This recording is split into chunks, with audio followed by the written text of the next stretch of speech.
इस कार्यक्रम के प्रायोजक हैं कृषि एवं किसान कल्याण मंत्रालय, भारत सरकार। हर जोखिम से निकल कर फसल आए, सुरक्षित हो जाए। फसल बीमा से हर किसान अब आत्मनिर्भर हो जाए।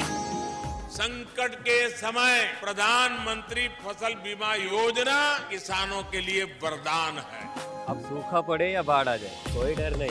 अब ओले पड़े या कीट पतंगे फसल खा जाएं, कोई फिक्र नहीं, क्योंकि हमने लिया है प्रधानमंत्री फसल बीमा।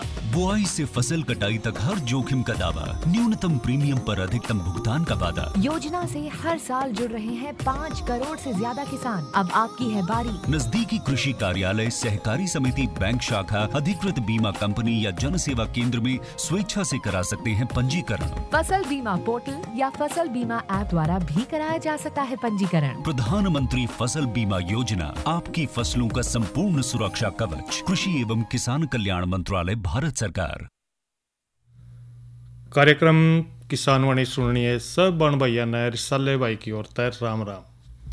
किसान भाइयों, कार्यक्रम किसान वाणी और इसमें हम जो है ना कई प्रकार की चर्चाएं आपके साथ साझा कर रहे हैं, लेकिन सारा कार्यक्रम जो है ना हम शुरुआत भी कर रहे हैं, लेकिन उससे पहले हम जो रोज की तरह प्रश्न पूछे हैं, तो आपसे जो है ना आज प्रश्न पूछ रहे हैं, तो सुने भाई। आपने बताना है कि रब्बी सीजन की 2 फसलों के नाम, जो खास फसलें जब रब्बी का सीजन चलने वाला है भाई, इसकी कौन सी 2 फसलें हैं, मुख्य 2 फसलों के नाम बताने हैं आपने। और हमारा जो स्टूडियो का फ़ोन नंबर है वो है भाई 94 660 21 336। फ़ोन नंबर फिर सुने भाई 94 660 21 336। इस नंबर पर भाई हमारे द्वारा जो है ना जो प्रश्न पूछा गया उसका जवाब SMS के जरिए भेज सको हो। और यो भेजना आपने भाई 6:50 के लगभग, ताकि भाई हम आपके नाम बोल सकें। और अब जो है ना हम चर्चा कर रहे हैं भाई, देखिए सारे किसान भाई जाना है कि जो मिट्टी है खेत की या पानी है उसका भाई आपने समय समय पर जांच करवाना बड़ा ज़रूरी है। अगर भाई हमारी मिट्टी बढ़िया होगी तो हमारी जो है ना उपज भी ज़्यादा होगी, मुनाफा ज़्यादा होगा। लेकिन कई बार यो देखने में आवा है कि किसान भाइयों की जो फसल है वो कम हो जाए, खेत में ये नहीं पता लगता है कि कौन से पोषक तत्वों की कमी हो रही है, या भाई पानी में हमारे में कोई नमक वाला पानी है या कोई और लवण की किसी की कमी हो रही है पानी में, इसकी जांच करवाना बड़ा ज़रूरी है। तो भाई आज हमने जो है ना इस विषय पे बातचीत करी है, और सबसे पहला सुनेंगे ये बातचीत और उसके बाद करेंगे भाई अगली चर्चा। आज हमारे साथ स्टूडियो में है डॉक्टर कविता जी, जो एक मृदा विज्ञान विशेषज्ञ कृषि विज्ञान केंद्र कुरुक्षेत्र में है। आज हम उनसे जानकारी लेना चाहेंगे कि मिट्टी पानी की जांच कब, क्यों और कैसे करवाएं। तो डॉक्टर कविता जी, आपका स्टूडियो में स्वागत है। तो आज हम ये जानकारी आपके साथ साझा कर रहे हैं कि जो हमारे किसान भाई बहन हैं जो खेती करते हैं, कई बार उनको अपने खेत में कई प्रकार की समस्याओं से जूझना पड़ता है। तो उनमें जैसे कि मिट्टी की जाँच है वो किस प्रकार से करवाएँ, या कई बार जो पानी है उसकी जाँच किस प्रकार से कराएँ। तो आज आप हमें ये जानकारी दें कि जो मिट्टी है उसकी जांच करवाने के क्या क्या फ़ायदे हैं। सबसे पहले तो सभी किसान भाइयों को मेरा नमस्कार। कि मिट्टी परीक्षण कराने से क्या लाभ है, किसान भाइयों को जानकारी देना चाहूँगी कि अगर हम मिट्टी का परीक्षण करवाते हैं तो इससे हमें जो किसान भाई हैं उनको उसकी वैज्ञानिक जानकारी मिलती है, और जो मिट्टी की समस्या है उनके विषय में उसको ज्ञान होता है, और उसके हिसाब से जो किसान भाई है वहाँ पर अपनी खाद की सिफारिश कर सकते हैं। देखिए डॉक्टर कविता जी, जैसे कि मिट्टी की जांच है किसान भाइयों को करवानी जरूरी है, इसके फायदे भी हैं, लेकिन जो मिट्टी परीक्षण है इसका करवाने का क्या उद्देश्य रहता है? इसका सबसे पहला उद्देश्य तो यही है कि अगर हम मिट्टी की जांच करवाएंगे तो उससे हमें पता चलेगा वहाँ पर खाद या कोई भी उर्वरक हमें मिलाना है तो उसकी कितनी सिफारिश करें। साथ में वहाँ पर अगर कोई मिट्टी में समस्या है, जैसे कि वहाँ की मिट्टी अगर लवणीय है, अम्लीय है या क्षारीय है, तो उसका स्तर और विस्तार का अध्ययन कर सकते हैं, और साथ साथ उसके सुधार के लिए हम चूना या जिप्सम की सिफारिश कर सकते हैं। इसके अलावा अगर कोई किसान भाई बाग लगाना चाहता है तो उसके लिए उपयुक्त ज्ञान हम प्राप्त कर सकते हैं, और सूक्ष्म तत्वों की कमी की भी जानकारी हम प्राप्त करते हैं। जी, और जैसे डॉक्टर कविता जी ये जानकारी तो ले ही लेंगे, लेकिन अगर कोई किसान भाई अपने खेत में मिट्टी की जांच करवाना चाह रहा है, उसको किस प्रकार से वो अपने खेत से मिट्टी ले ताकि वो उसका जो है नमूना किसी प्रयोगशाला में, नज़दीकी प्रयोगशाला में जा करके वहाँ उसको दे सके और उसका फ़ायदा उठा सके? इसके बारे में सबसे पहले तो मैं किसान भाई को ये बताना चाहूँगी कि खेत की मिट्टी लेने से पहले हमें यह देखना है कि हमारी जो खेत की मिट्टी है वो एक जैसी है सभी खेतों की या अलग अलग है। जी। अगर सभी खेतों की मिट्टी अलग अलग है तो हमें अलग अलग मात्रा में वहाँ से सैंपल लेने होंगे। अगर खेत की मिट्टी समान है तो हम 5 एकड़ तक एक ही सैंपल ले सकते हैं। अब मैं आपको बताऊंगी कि नमूना किस प्रकार लें। सबसे पहले जिस जगह से हमें नमूने लेने हैं या जिस एकड़ से हमें नमूने लेने हैं वहाँ पर निशान लगा दें। 10 या 12 जगह हमें सिलेक्ट करनी है और फिर वहाँ से घास फूस हटाकर 15 सेंटीमीटर की गहराई तक मिट्टी का एकसार नमूना लेना है। जी। खुरपे की सहायता से या कस्सी की सहायता से वहाँ पर वी शेप का हम एक कट लगाएंगे और एक उंगल जितना मोटा एक जो परत होती है मिट्टी की वो हम ले लेंगे। ऐसे सैंपल 10 या 12 जगह से इकट्ठे करके फिर हमें एक परात में इकट्ठे करने हैं। फिर उसके बाद उन सैंपलों को 4 हिस्सों में बांट देना है। यानी फिर किसी बर्तन में लेना पड़ेगा? हाँ जी। अलग अलग सैंपल्स को फिर एक बर्तन में इकट्ठा करना है, तभी वहाँ का पूरा एकड़ का सैंपल इकट्ठा हो पाएगा। नहीं तो एक सैंपल से हमें उस पूरे एरिया का पता नहीं चलेगा। अलग अलग जगह से जब हम सैंपल लेते हैं तो वो एक पूरे एकड़ का प्रतिनिधित्व करता है। यानी कि उसको किसी बर्तन में इकट्ठा करके आपस में मिलानी है सारे खेत हाँ, की वो मिट्टी को। 10-12 सैंपल अलग अलग जगह से जो हमने लिए हैं वो हमें फिर एक बर्तन में इकट्ठे करके मिलाने हैं। जी। उसके बाद भी फिर हमें वो मिट्टी मिलाकर, हमारी जो मिट्टी की मात्रा है वो अधिक होती है तो हम उस मिट्टी को अच्छे से मिलाकर 4 भागों में बांटेंगे।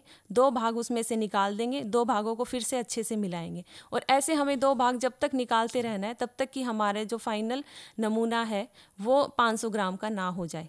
जैसे ही 500 ग्राम का नमूना हमारा हो जाता है उसके बाद उसे हम एक थैली में डाल लेंगे और उस थैली के ऊपर 2 लेबल लगाएंगे।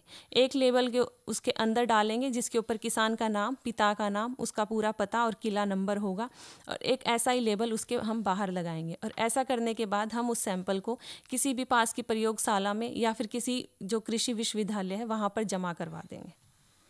तो डॉक्टर कविता जी, जैसे ये नमूना है उसके बाद कोई रिपोर्ट कितने दिन में आएगी या कोई उसको कैसे जानकारी मिलेगी कि मेरे खेत की मिट्टी का ये नमूना, मैंने किन किन पोषक तत्व अपनी ज़मीन में डालने पड़ेंगे? नमूना किसी भी कार्य दिवस पर हम जहाँ पे हमें उसको टेस्ट करवाना है हम जमा करवा सकते हैं।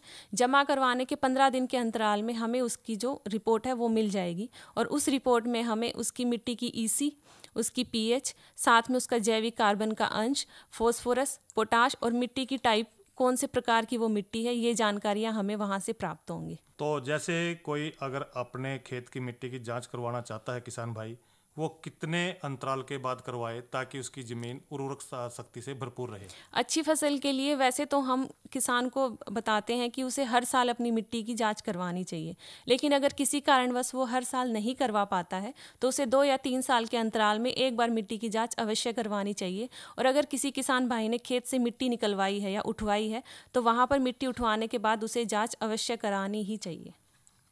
और जैसे कई बार देखते हैं, मान लो कोई किसान भाई है अपने खेत में बाग लगाना चाहता है, या वो किस प्रकार से मिट्टी की जांच करवाए कि उसको बाग लगाने के लिए कौन से पौधे की जरूरत पड़ेगी, किस आधार पे कैसे कह सकते हैं कि भी जो मिट्टी है कौन से पौधे के लिए उपयुक्त है उसकी? किसान भाई को बाग के पौधे लगाने के लिए सबसे पहले तो हम ये जानकारी देना चाहेंगे कि जो बाग के पौधे होते हैं उनकी जड़ें बहुत गहराई तक जाती हैं, तो इसके लिए हमें अलग अलग गहराई से 0 से 180 सेंटीमीटर तक 7 अलग अलग सतह से सैंपल लेने होते हैं। वो सैंपल होते हैं 0 से 30, 30 से 60, 60 से 90, 90 से 120, 120 से 150 और 150 से 180। इन अलग अलग सतह से सैंपल लेके अलग अलग थैलियों में जमा करके जगह के नाम, किसान का नाम, उसके पिता का नाम और ये सारी जानकारियाँ लेबल पर लिख के जमा करवा देनी चाहिए। जैसे ही फिर रिपोर्ट आती है उसके हिसाब से वहाँ जो वैज्ञानिक होते हैं वो उसको सुझाव देते हैं कि ये जो आपकी मिट्टी है ये इस पेड़ के लिए उपयुक्त है और किसान को फिर वही फसल या पौधा बाग वाला वहाँ पे लगाना चाहिए। तो डॉक्टर कविता जी, जैसे जिक्र भी कर रहे हैं कि जो मिट्टी के नमूने हैं वो किन किन गुणों के लिए किए जाते हैं ताकि फसल अच्छी हो? मिट्टी के जो नमूने हैं उनकी जो जांच होती है वो पीएच की जांच होती है, विद्युत चालकता जिसको हम ईसी बोलते हैं उसकी जांच होती है, मृदा की टाइप या मिट्टी कौन से प्रकार की है, दोमट है, काली है, रेतीली है, जैविक कार्बन का अंश कितना है, वहाँ पर फॉस्फोरस और पोटाशियम की उपलब्धता कितनी है, ये तो वहाँ पर मिट्टी के सैंपल की हम जाँच करते हैं। और इसके साथ साथ अगर वहाँ की ज़मीन में अगर कलर है तो हम जिप्सम की कितनी आवश्यकता होगी, या अगर कोई किसान बाग लगाना चाहता है वहाँ पर कैल्शियम है या कंकर है तो उनके हिसाब से हमें क्या सिफारिश करनी चाहिए, ये जांच के आधार पर हम बता सकते हैं। तो डॉक्टर कविता जी, जैसे कई बार ये जिक्र आता है फसल में कि भाई पीएच मान का मतलब क्या है, ताकि किसान भाई समझ सकें पीएच उसके खेत का या पानी का पीएच मान इतना होना चाहिए। जो पीएच होती है पानी की, वो वहाँ पे जो फसल है उसके हिसाब से अलग अलग पीएच होती है। इसकी जो स्केल होता है वो 0 से 14 के बीच में होता है। अगर पीएच है वो 0 से 7 तक है तो हम उसको अम्लीय बोलते हैं। और अगर अगर किसी की पीएच है वो 6.5 से कम है तो उसे हम अम्लीय मिट्टी बोलेंगे। और जो सामान्य मिट्टी जो हमारी हर फसल के लिए उपयुक्त होती है वो 6.5 से 8.7 की, मतलब 6 से 8 की जो मिट्टी है वो हमारी हर फसल के लिए सामान्य होती है। अगर इससे अधिक पीएच होती है किसी मिट्टी की तो हम उसको क्षारीय कैटेगरी में रखते हैं। और वहाँ पर जो फसल लगती हैं उनका एक अलग फसल होती है, अलग किस्म हमें लगानी पड़ती है। हर किस्म उस मिट्टी के लिए उपयुक्त नहीं होती है। जैसे डॉक्टर कविता जी, हम अगर किसान भाई अपने नज़दीक के प्रयोगशाला में अगर वो जाना चाहें, तो जैसे कि हमारा जिला कुरुक्षेत्र है, अगर इस जिले के किसान भाई अपनी मिट्टी का परीक्षण करवाना चाहें तो वो कहाँ लेकर के जाएं, इस बारे में भी जानकारी दें ताकि किसान भाई प्रयोगशाला में जाएं और फ़ायदा उठा सकें। कुरुक्षेत्र जिले में वैसे 4 प्रयोगशालाएं हैं। एक तो जो हमारे कृषि विज्ञान केंद्र है हम यहाँ पे करते हैं। एक पेहुआ जो जगह है वहाँ पर मिट्टी का परीक्षण होता है। एक शाहबाद में जो शुगर मिल है वहाँ पर भी किसान भाई अपना परीक्षण करवा सकते हैं। इसके अलावा जो कृषि एवं किसान कल्याण विभाग है वहाँ से भी किसान अपनी मिट्टी और पानी दोनों की जाँच करवा सकते हैं। और जैसे कोई इसकी फीस वगैरह भी लगती है? हाँ, जो कृषि एवं किसान कल्याण विभाग है वहाँ पर मिट्टी और पानी की कोई भी फीस नहीं लगती है। लेकिन अगर कृषि विज्ञान केंद्र किसान अगर हमारे पास आता है या फिर हिसार विश्वविद्यालय में मिट्टी के सैंपल और पानी के सैंपल की जांच करवाने जाता है तो वहाँ पर इसका एक शुल्क होता है। मिट्टी के सैंपल की जाँच का भी 10 रुपये और पानी के सैंपल की जाँच का भी 10 रुपये। लेकिन इसके अलावा अगर मिट्टी में हमें सूक्ष्म पोषक तत्व जैसे जस्ता है, लोहा है, मैग्नीज है, तांबा है, इसकी जाँच अगर हमें करवानी है तो उसके लिए 50 रुपये अलग से फीस होती है। और पानी में नाइट्रेट के बारे में अगर हमें पता करना है तो उसके लिए 25 रुपये अलग से फीस जमा करानी होती है। तो डॉक्टर कविता जी, जैसे जिक्र कर रहे हैं मिट्टी के बारे में, लेकिन इसके साथ साथ एक बात और का जिक्र कर रहे हैं साथ में ही, पानी के बारे में। जो पानी है, जैसे कहीं हम ये एरिया के हिसाब से या क्षेत्र के हिसाब से देखते हैं कि कहीं पर खारा पानी ज़्यादा होता है, कहीं पर जो है ना थोड़ा मीठा होता है, कहीं पर थोड़ा कम ज़्यादा, इस प्रकार से कई प्रकार के पानी हैं। तो अगर हमने ट्यूबवेल के पानी का कोई परीक्षण कराना चाहें तो इसके लिए क्या करना पड़ेगा? कोई भी किसान भाई अगर अपने ट्यूबवेल के पानी का परीक्षण करवाना चाहता है तो उसको सबसे पहले अपने ट्यूबवेल को 2 या 3 घंटे तक चलाना है। उसके बाद एक खाली बोतल लेके उसको अच्छे से पानी से 2-3 बार धो के फिर उस बोतल में पानी को जमा करके रख लेना है। और ये ध्यान रखना है कि वो जो बोतल है उसको सर्फ से या साबुन के पानी से हमें नहीं धोना है। फिर उस बोतल में जो पानी भरा है 2-3 घंटे के बाद उसके ऊपर लेबल लगाकर कुएं की गहराई, किसान का खुद का नाम, उसका पता और पानी कौन कौन सी फसल में वो यूज़ कर रहा है सिंचाई के लिए, वो सब जानकारी लिख के जहाँ पर उसको अपने पानी के सैंपल की जांच करवानी है वहाँ पर उसे जमा करवा देना चाहिए। तो ये पानी का अगर परीक्षण करना चाहें, जैसे मिट्टी के साथ ही अगर वो पानी लेके जाना चाहे तो इसके लिए क्या करना पड़ेगा? पानी और मिट्टी के अलग अलग सैंपल लेने, दोनों एक ही जगह पर टेस्ट हो जाएंगे, एक ही लैब में दोनों की टेस्टिंग होती है। और जैसे डॉक्टर कविता जी, जो जल परीक्षण है इसकी सुविधाएं अपने जो हरियाणा क्षेत्र है वो कहाँ कहाँ पर है? हिसार में है, उचाणी है करनाल में, वहाँ पर उपलब्ध है। रोहतक और बावड़ में भी ये सुविधा उपलब्ध है। इसके अलावा जो कृषि एवं किसान कल्याण विभाग के जो भी डिपार्टमेंट है उन सब में पानी की जांच होती है। तो डॉक्टर कविता जी, जैसे पहले आपने बताया कि मिट्टी के परीक्षण के लिए फीस नहीं लगती, क्या पानी का अगर वो परीक्षण कराना चाहे, जांच करवाना चाहे, इसके लिए भी कोई फीस सरकार के उसमें देनी पड़ेगी? कृषि एवं किसान कल्याण विभाग वाले विभाग में ही कोई फीस नहीं लगती है। लेकिन अगर हमारे पास जैसे जो हरियाणा कृषि विश्वविद्यालय यहाँ पे या कृषि विज्ञान केंद्र में अगर हम पानी या मिट्टी के सैंपल की जाँच करवाते हैं तो दोनों की फीस लगती है। मिट्टी के लिए 10 रुपये और पानी के लिए भी 10 रुपये। लेकिन अगर पानी में किसी किसान भाई को नाइट्रेट का पता करना है तो उसके लिए 25 रुपये प्रति नमूना अलग से फीस लगती है। तो डॉक्टर कविता जी, जैसे ये पानी का परीक्षण है वो कितने समय के बाद किसान भाई को करवा लेना चाहिए? जैसे किसान भाई अपना ट्यूबवेल लगा रहा है एक बार तो उसे तभी अपने पानी का परीक्षण करवाना चाहिए। इसके बाद अगर किसान भाई को कुछ टाइम बाद पता चल रहा है कि पीने में अगर पानी का जो स्वाद है वो चेंज हुआ है या फसल या मिट्टी पर कोई विपरीत प्रभाव पड़ रहा है पानी के उपयोग से, तो उसे अपने पानी की जाँच करवा लेनी चाहिए। तो डॉक्टर कविता जी, और कोई जानकारी मिट्टी या पानी से संबंधित किसान भाइयों को देना चाहोगे? मैं आज तो ये इतनी ही जानकारी किसान भाइयों के साथ साझा करनी चाहूँगी।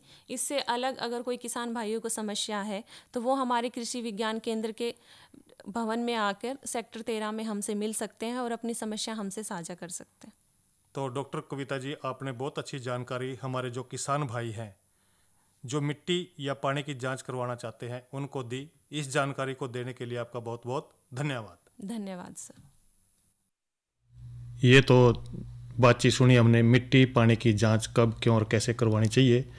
और ईब जो है ना भाई, लगे आज जो है ना मौसम की जानकारी भी भाइयों के साथ साझा कर ले। तो पहले सुनेंगे ये मौसम की जानकारी। किसान भाइयों राम राम। मौसम पूर्वानुमान एवं कृषि सलाह के साथ मैं हूँ डॉक्टर ममता, मौसम विशेषज्ञ, चौधरी चरण सिंह, हरियाणा कृषि विश्वविद्यालय कृषि विज्ञान केंद्र कुरुक्षेत्र। किसान भाइयों, जिले का आज का अधिकतम तापमान 37.0 डिग्री सेल्सियस रहा। न्यूनतम तापमान 28.3 डिग्री सेल्सियस रहा। नमी की बात करें तो सुबह और शाम की सापेक्ष आर्द्रता 76 और 52% रही। हवा की रफ्तार 13 किलोमीटर प्रति घंटा रही। अब हम बात करते हैं आने वाले मौसम के पूर्वानुमान की। किसान भाइयों, 17 सितंबर तक मौसम आमतौर पर परिवर्तनशील रहने का पूर्वानुमान लगाया जा रहा है। इस दौरान तापमान में कोई बदलाव न होने, वातावरण में नमी की मात्रा में बढ़ोतरी आने और बीच बीच में अधिकतर स्थानों पर आंशिक बादलवाई रहने का पूर्वानुमान लगाया जा रहा है। साथ ही किसान भाइयों, इस दौरान कहीं कहीं पर हल्की से मध्यम बारिश होने का पूर्वानुमान भी लगाया जा रहा है। अब हम बात करते हैं मौसम पूर्वानुमान आधारित कृषि सलाह की। किसान भाइयों, जैसे कि कहीं कहीं पर हल्की से मध्यम बारिश होने का पूर्वानुमान है, आपसे निवेदन है आप अपनी फसलों में सिंचाई, छिड़काव और कटाई का कार्य रोक लें। धन्यवाद। और भाइयों, ये तो ली मौसम की जानकारी। ईब जो है ना लगे हाथ भाई, कल का जो हमारा कृषि कार्यक्रम रहेगा वो रहेगा भाई अन्नदाता। और उसमें हम जो है ना कल चर्चा करेंगे कि प्रधानमंत्री कुसुम योजना के अंतर्गत, और आज की नसीहत में हम बात करेंगे खुम्ब की देखभाल किस तरह करनी है। और इसके साथ साथ भाई मोटे अनाज के महत्व के बारे में भी जानकारी साझा करेंगे भाइयों के साथ। और अब जो है ना भाई, हम चर्चा करने जा रहे हैं कि भी जो किसानों के लिए बहुराष्ट्रीय जो योजनाएं हैं उस विषय पर। किसान भाइयों, जाना है कि जो भारत सरकार है भाई, किसानों के लिए काफ़ी सारी योजनाएं उन्होंने चला रखी हैं। और इन योजनाओं में जिस तरह के कृषि सिंचाई योजना है, फसल बीमा योजना है, या भाई और दूसरी कृषि खातर जो राष्ट्रीय मिशन योजना है, और कृषि विकास योजना है, किसान क्रेडिट कार्ड है, इस डाल की कई तरह की योजनाएं भाई इसमें शामिल हैं। तो प्रधानमंत्री कृषि सिंचाई जो योजना है भाई, सारे जाना है कि जो कृषि से संबंधित काम होगा इसमें। और भारत सरकार की तरफ से भाई जो फसलों की सिंचाई है उससे जुड़ी खास बात यो है कि भाई प्रधानमंत्री जो कृषि सिंचाई योजना है, इस योजना का मुख्य उद्देश्य भी यही है कि भाई हर खेत को पानी। इस योजना के तहत किसानों को भाई खेती की सिंचाई खातर के उपकरणों खातर जो सब्सिडी दी जाएगी, और सब्सिडी जो किसानों को जो है ना उन किसानों को दी जाएगी भाई जो इस योजना के भाई लाभ उठा रहे हैं। और इस योजना में जिस तरह एक तो पानी की बचत होगी, दूसरा कम मेहनत करनी पड़ेगी, साथ ही भाई किसाना के जो खर्चा है उसमें भी कम लागत आवेगी, तो इस तभी उसकी बचत होगी। इसके साथ साथ भाई प्रधानमंत्री फसल बीमा योजना है। प्रधानमंत्री फसल बीमा योजना भी भाई सरकार की एक बड़ी खास योजना है। और प्रधानमंत्री फसल बीमा योजना में अगर किसान भाई किसी प्रकार की जिस तरह के प्राकृतिक आपदा आ जाए, कई बार देखा भी है जिस तरह के बारिश ज़्यादा आ जाए तो भाई क्या होएगा, बाढ़ आ जाएगी, फसलें ख़राब होंगी। इस डाल जिस तरह गर्मी का सीजन आवा है और गेहूं की फसलें कई किसानों के तो भाई किले के किले जड़ जाए हैं, तो इस तरह जो है ना इससे बचने खातर जो है ना किसानों के लिए प्रधानमंत्री फसल बीमा योजना चला रखी है। किसान क्रेडिट कार्ड है भाई, किसानों को जो वित्तीय सहायता है इसको पहुंचाने का उद्देश्य यही है कि जो किसान क्रेडिट कार्ड है इसकी सुविधा भाई उपलब्ध कराई जाए है। और यह किसान योजना किसानों को कम समय खातर लोन देने का भी इसका काम है। और कम ब्याज दर पर भाई ये लोन सुनिश्चित करा है कि जो खेती है या मछली पालन है या भाई पशुपालन है, इस डाल के जो काम है उनमें किसानों को जो क्रेडिट की ज़रूरत है बिना किसी गड़बड़ के पूरे किए जा सके हैं, क्योंकि उसमें जो लाभ मिलेगा वो किसान क्रेडिट कार्ड के जरिए ही मिलेगा। इस डाल भाई प्रधानमंत्री किसान सम्मान निधि योजना है। और ये योजना भी प्रधानमंत्री जो किसान सम्मान निधि योजना है भाई सरकार की एक स्कीम के तहत भारत के जिस तरह के जाना है कि जो 2 हेक्टेयर है यानी कि 2 किले से कम ज़मीन है जिन भाइयों के पास, उन्होंने 12 करोड़ जिस तरह के छोटे और सीमांत किसानों को न्यूनतम इनकम सहायता भाई प्रदान करी गई है।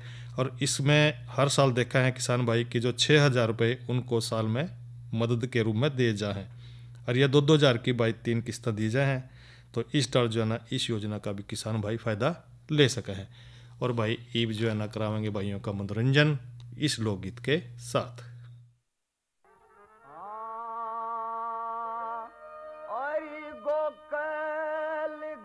तेरी माँ चली थी गुजरिया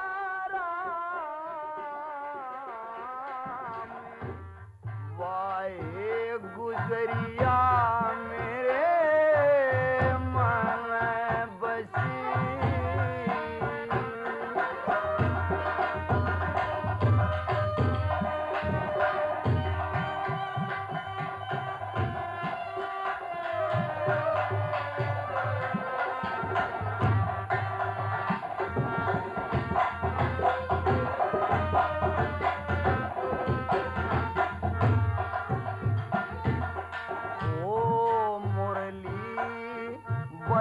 जा कृष्ण सावरे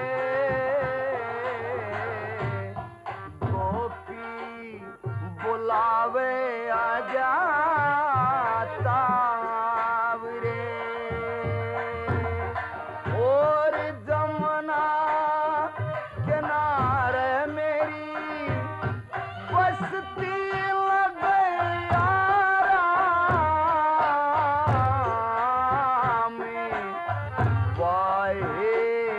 नगरिया मेरे मन बसी।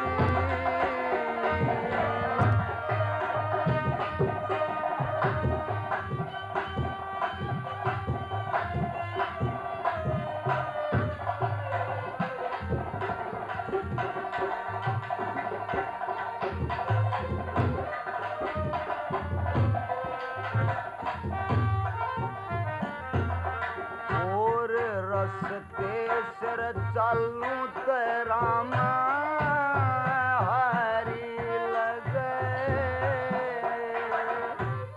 जमुना में बड़ू ते मन डरी लगे चोली भी भीजी मेरी भीजी घगरिया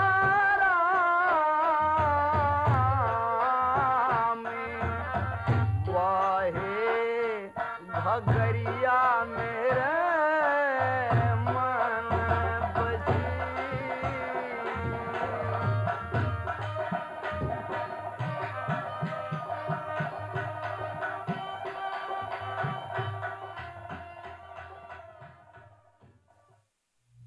और भाइयों अब जो है ना एक चर्चा कर लें नई फसल नई उमंग के तहत भाई गेंदा के फूलों की बिजाई के बारे में। अब किसान भाई क्योंकि सर्दी का मौसम है और गेंदे के जो है ना मौसम भी आ गया बोने का, तो भाई गेंदा जो एक फूल वाली अहम बढ़िया फसल है। कई डाल की मिट्टी में और कई डाल के मौसम में इसको आप बो सको हो और इसकी खेती कर सको हो। और इसके जो खेती है इसमें मुख्य एक तो देखो खुले फूल के लिए करी जा है और सारे फूल देखा है कि ब्याह शादी ला लो, पूजा पाठ ला लो, रंगोली ला लो, रंग बढ़ाने खातर इस तरह जो है ना। और कई बार तो जो है ना भाई इसके गेंदे के जो फूल हैं इसकी माला बनावा है। इस तरह इसका जो हम ज़्यादा से ज़्यादा सदुपयोग करा है। और इसके लिए देखो एक तो जो इसकी किस्में हैं कई डाल की किस्में हैं जिस तरह के रस्टी रेड है, बटर स्कॉच है या रेड ब्रैक्टेड है या लोकल है भाई। इसके लिए सबसे पहले तो यह है कि गेंदा लगाने के लिए इनको पौधशाला में अच्छी डाल इसको तैयार करना है। और 1 किले में लगभग जो है ना 200 से लेकर 250 ग्राम बीज बहुत रहेगा। और पौधशाला में भाई 10 से लेकर 15 सेंटीमीटर उठी हुई क्यारियाँ में इसकी बिजाई कर सको हो। और पौधशाला में भाई तैयार पौधे को 30 सेंटीमीटर या भाई 40 सेंटीमीटर की दूरी पर लगाना है और लगा करके अपना पानी देना है। और इसी तरह जो है ना, अगर आप गर्मी के दिनों में 5-7 दिन और सर्दी के दिन में भाई 10-15 दिन के अंतराल पर अपना सिंचाई करते रहना है। और तैयार खेत में भाई 40 टन गोबर की खाद और लगभग 240 किलोग्राम भाई यूरिया और 60 किलोग्राम भाई म्यूरेट ऑफ पोटास देनी है प्रति किले के शब्द है। अगर भाई और जिस तरह के गोबर की खाद है या फास्फोरस पोटास है, 1/3 जो है ना नत्रजन पहला डाल दें, बाकी खाद बाद में दे सको हो 5 सप्ताह के बाद। और पौधा रोपण के बाद भाई जब भी पौधे 20 से लेकर 25 सेंटीमीटर के हो जाता है, पौधे के ऊपर भाई कोंपलें आ जाएंगी और इसके बाद आपने देखना है कि इसकी बढ़वार शुरू हो जाएगी। धीरे धीरे करके भाई जो पौधे हैं वो बड़े हो जाएंगे, कई ग्राम तकड़े हो गए, उसके बाद भाई फूल लगने शुरू हो जाएंगे। और समय समय पर जिस तरह भाई फूल हो जाएंगे तो उनको आप तोड़ करके बाजार में ले जा सको हो और अच्छी फ़ायदा उठा सको हो। और भाई ईब जो है ना, एक जानकारी और साझा कर लें किसान भाइयों के साथ। किसान कॉल सेंटर का नंबर, किसान कॉल सेंटर का नंबर सारे जाना है कि भाई 1551 है। और एक बात और भाई, हमने एक प्रश्न पूछा था कि रबी सीजन के 2 फसलों के नाम, और इसका जो जवाब आया भाई हमारे द्वारा है वो आया भाई नागल से लिखने वाले भाई हैं इंद्राज। सही जवाब भेजा है गेहूं है, जो है चना, भाई बिल्कुल सही है। और ईब जिस तरह के जो प्राकृतिक खेती है भाई, उसमें प्राकृतिक विधि तय नर्सरी या पौधरोपण में सावधानियां भी आपने रखनी है। एक तो ऊंचे भाई जो ढालू वाले स्थान है चुनना है अपना ऊंचाई वाला। दूसरा भाई नर्सरी बेड में 5 लीटर जीवामृत डालना है।